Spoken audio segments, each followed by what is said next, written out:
बहुत समय पहले की बात है, जब पृथ्वी पर अधर्म और अन्याय का बोलबाला था, तब भगवान हनुमान, जो राम भक्तों के परम रक्षक थे, उन्होंने धर्म की रक्षा के लिए एक अनोखा उपाय किया। यह कहानी है उस दिव्य शस्त्र की, जिसे हम बजरंग बाण के नाम से जानते हैं। जब लंका में रावण का आतंक बढ़ने लगा, तो हनुमान जी ने श्री राम का संदेश लेकर लंका की ओर प्रस्थान किया। वहां उन्होंने राक्षसों के बीच माता सीता का पता लगाया और लंका में राम के आगमन का संदेश दिया। लेकिन रावण के सैनिक हनुमान जी के बल और शक्ति का सामना नहीं कर सके।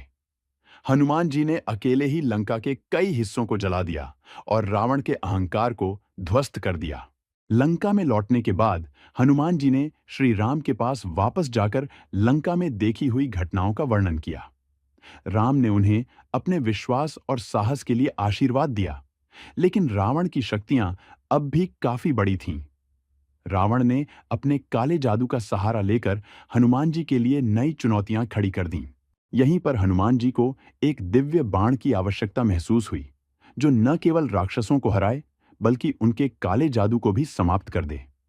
उन्होंने गहन ध्यान में जाकर भगवान शिव की उपासना की और भगवान शिव ने प्रसन्न होकर उन्हें बजरंग बाण का आशीर्वाद दिया। यह बाण इतना शक्तिशाली था कि इसे चलाते ही किसी भी शत्रु का विनाश सुनिश्चित था। हनुमान जी ने इस अमोघ बाण का उपयोग लंका के युद्ध में किया। जब भी कोई राक्षस हनुमान जी के सामने आता, वह इस बाण की शक्ति से भस्म हो जाता। रावण ने भी कई प्रयास किए, लेकिन वह हनुमान जी की इस शक्ति के सामने टिक नहीं पाया। अंततः रावण का संहार हुआ और धर्म की विजय हुई। हनुमान जी ने इस अमोघ बाण का उपयोग लंका के युद्ध में किया।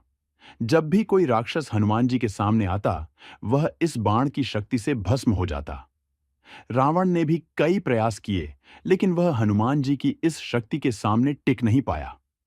अंततः रावण का संहार हुआ और धर्म की विजय हुई। बजरंग बाण न केवल एक बाण है, बल्कि यह भक्तों के लिए हनुमान जी की कृपा प्राप्त करने का मार्ग है। इसका प्रत्येक शब्द हनुमान जी की शक्ति और भक्तों के प्रति उनकी करुणा को दर्शाता है। जब भी आप किसी संकट में हों, तो इस बाण का स्मरण करें और हनुमान जी की कृपा से अपने जीवन को सुखमय बनाएं।